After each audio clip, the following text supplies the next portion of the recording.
In the annals of ancient history, through the halls of myth and the deep corridors of religious tradition, there exists a word shrouded in both fear and fascination: Nephilim. This term, mysterious and often misunderstood, has captured the imaginations of countless generations, prompting questions that bridge the realms of the divine and the human, the earthly and the cosmic.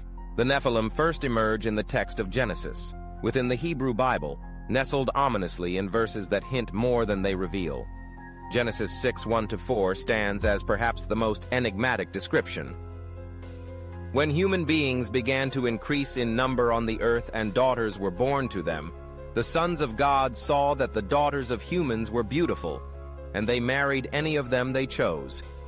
Then the Lord said, "My spirit will not contend with humans forever, for they are mortal. Their days will be 120 years.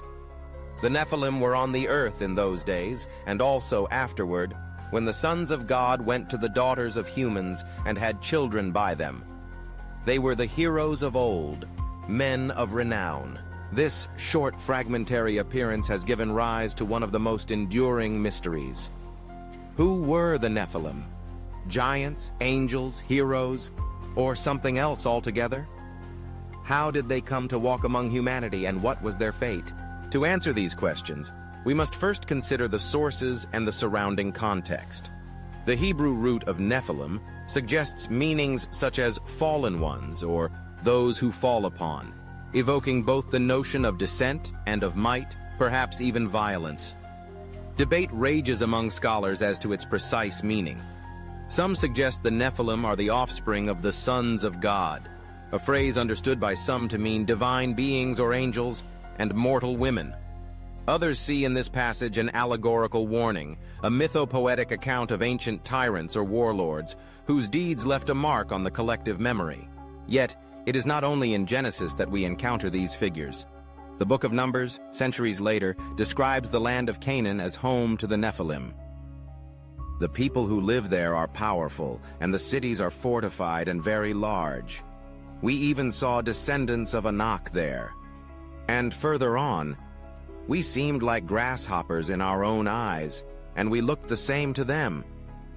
Here, the Nephilim loom as giants, formidable and unassailable, embodiments of primal human fear. Beyond the canonical texts, other ancient sources attempt to fill the gaps, to satisfy an age-old curiosity. In the expansive, imaginative writings of the intertestamental period, notably the Book of Enoch, the tale of the Nephilim is expanded into a cosmic drama.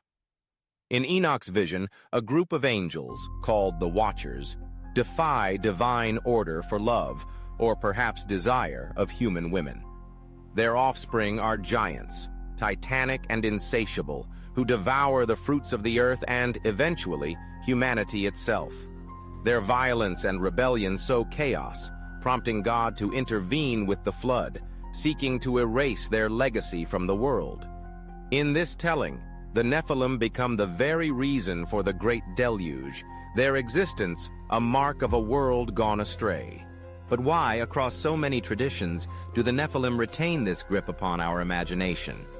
Perhaps it is because they embody a profound tension within human experience. The relationship between the mortal and the divine, the ordinary and the extraordinary, order and chaos, creativity and destruction. They are the children of boundary crossing, literal and symbolic, reminders of the dangers and wonders that come when worlds collide. Throughout the centuries, these stories have been retold, reinterpreted, and reimagined. In medieval and later Christian thought, some theologians took pains to rationalize or domesticate the Nephilim, translating them from cosmic giants to merely powerful or notorious humans, stripping away the supernatural. For others, the Nephilim were proof of a pre-Adamite world, echoing ancient traditions of long-lost ages populated by beings neither fully human nor entirely divine. Stories of giants appear not just in the Bible, but in the mythologies of cultures world over, from the Titans in Greek lore to the legendary warriors and demigods of Norse and Central Asian myth. In these tales, giants appear as builders, as with the Cyclopean stones of ancient ruins attributed to them when human hands seemed insufficient, and destroyers. They symbolize both what humanity aspires to and what we fear to become. The Nephilim, in this sense, are mirrors, reflecting the best and worst possibilities of humanity's origins and destiny. Modern interpreters, both scholarly and popular, have not been immune to the allure of the Nephilim. Some have suggested that these tales preserve fragments of historical memory. Memories of a Pleistocene era where large humans encountered the last of the megafauna, or of ancient peoples encountering other, taller ethnic groups, their encounters subsequently magnified over time. Others delve into the symbolic, seeing in the Nephilim a commentary on power, leadership, and hubris. And still others, drawn to the fringes of archaeology and science fiction, propose that the Nephilim were extraterrestrial visitors, their arrival echoing down the millennia in the form of myth. Regardless of interpretation, one theme recurs. The Nephilim are always figures of the threshold, never fully at home in any world. Their stories warn of what may come from the crossing of boundaries, but also keep alive the hope that, from such crossings, new possibilities emerge. But beyond intellectual curiosity, these ancient figures also affect the way we tell stories about ourselves. The Nephilim serve as a backdrop for exploring foundational questions. What does it mean to be human, in a world haunted by the memory of the more than human? What are the costs and the consequences of aspiring to the heights of gods? Where, if anywhere, is the line between creative ambition and dangerous pride? To probe these questions further, it is helpful to revisit the particulars of their biblical appearance. In Genesis, the Nephilim are heroes of old, men of renown. The phrase is tantalizingly ambiguous. Were they admired, respected, or feared? Did they bring civilization or disaster? The ambiguity itself may be the point, serving to reflect the double-edged nature of power and greatness. The subsequent flood narrative, where human wickedness, epitomized by the hybrid Nephilim, prompts divine regret and cosmic cleansing, suggests an underlying lesson. Humanity, left unchecked, is capable of exceeding natural boundaries, but with terrible cost. The Nephilim thus become symbols of both aspiration and warning, avatars of a cautionary tale repeated across traditions. The traditions that follow the biblical texts, the lore of the Enochian and other pseudepigraphic works, delve even deeper, fleshing out the world the Nephilim inhabited. In these visionary accounts, the giants become teachers, imparting forbidden knowledge, the use of weapons and cosmetics, the arts of enchantment and seduction. The Watchers, angelic parents, bring down not only their own ruin, but unleash forces that alter human destiny. Alongside these stories, the ancient Israelites, and later the Christian and Islamic traditions, grappled with the meaning of these tales. Interpretive traditions in Rabbinic Judaism often read the Nephilim as stories about prideful kings and tyrants, those who set themselves above natural or divine law. Christian interpreters, following early thinkers such as Augustine and Jerome, sometimes offered metaphorical readings, seeing the Nephilim as signs of spiritual rebellion or as allegories for heresy and sin. Islamic tradition, while not referencing the Nephilim by name, contains its own stories of primordial giants and the dangers of hubris. In more recent centuries, as the focus turned from literal belief to mythical or psychological dimensions, the figure of the Nephilim survived as a motif of literature and popular culture. In modern fantasy, science fiction, and speculative fiction, the Nephilim frequently reappear.